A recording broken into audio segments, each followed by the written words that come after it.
But after eating that fruit, God from then on denied Adam and Eve existence or entrance into the garden. They could no longer eat from the tree. They not only couldn't eat from the tree of life, they couldn't even access it. Which means they couldn't even access the tree of the knowledge of good and evil. So the fact that God had prohibited eating from the tree was no longer something that man was capable of doing because they were cut off from it. So what is it that God got upset with? We don't have any record that God gave any other prohibitions in the first 10 chapters of Genesis. So why did God want to punish them? Well, while we have no record that God ever forbid anything else, he did command man and woman to do something, which they hadn't done yet. See, in Genesis 1:28 we read that God blessed them and said to them, "Be fruitful and increase and fill the earth." That's what God said to Adam and Eve. To Noah after the flood, God said, "Be fruitful and increase and fill the earth." Well, what we just read in chapter 11, verse 4, is that mankind had chosen not to fill the earth.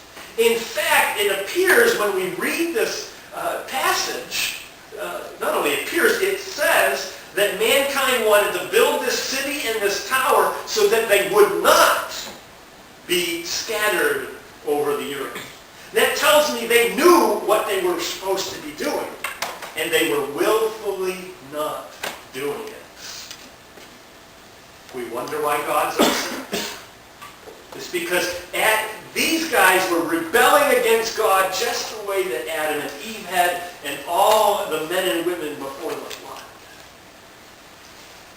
If God was not going to, if mankind was not going to do what God was asking them to do, what God had commanded them to do, then God would make them do it. And so he confuses their language and they separate from one another. They were scattered, just as God had initially requested. So it should be a reminder of us that God punishes our rebellion and our disobedience. But there's another reminder here, and that is that God confronts the pride of mankind.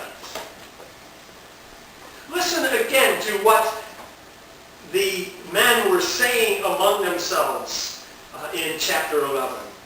"Come, let us make bricks and bake them thoroughly." And in verse 4, "Come, let us build a city for ourselves, with a tower that reaches the heaven, so that we will make a name for ourselves and not be scattered." See, I think the attitude among men at that time was that they didn't need God anymore. They didn't need his instructions. They didn't need him. But I think the attitude went even farther than that. Have you ever wondered what the purpose of that tower might have been? We don't have an indication of a purpose. We have lots of theories. But we're not given much detail. Well, what if the purpose of the tower was so that mankind could survive another worldwide flood? See, this is only 200 years after the flood.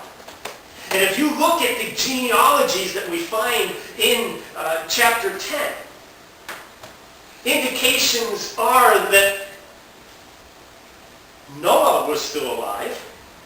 Shem was still alive at the time of the Tower of Babel.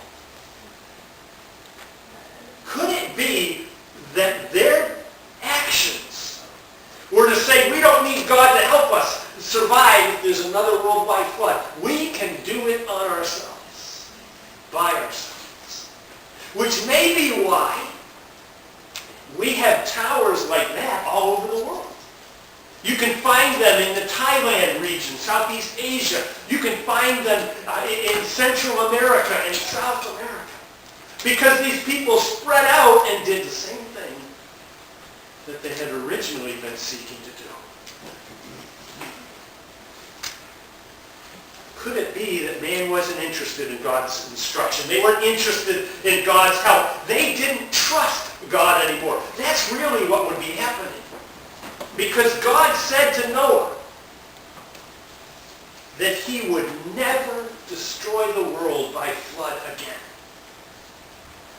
And if this tower was built for that purpose, it was a denial of God's promise and a lack of trust in his actions. So God intervenes. And he puts a stop to their efforts. He reminds them who's in charge. He reminds them that his will be carried out regardless of their will. God will confront mankind's pride. He did it once, and I fear, but anticipate that he is going to do it again. This time when Christ returns, he will once and for all deal with this issue of man's pride, man's rebellion. And we will again be back in a pre-sin state in the presence of God again. Well, that brings us to the third reason that I think we have this account. And that third reason is it explains our differences. Something we need to understand about living in this world that we live in is that this world has become what we can call evolutionized. By that I mean that many of this generation have been taught to view everything they see through the lens of evolution, through death, through millions of years of suffering. The problem with that is this, and you cannot get around it. If man has evolved through the years, as some people believe, and since we all have different characteristics, which are based on where our ancestors come from, then it only makes sense that we have evolved differently from one another. If we have evolved differently from one another, then maybe some of us have evolved more than others.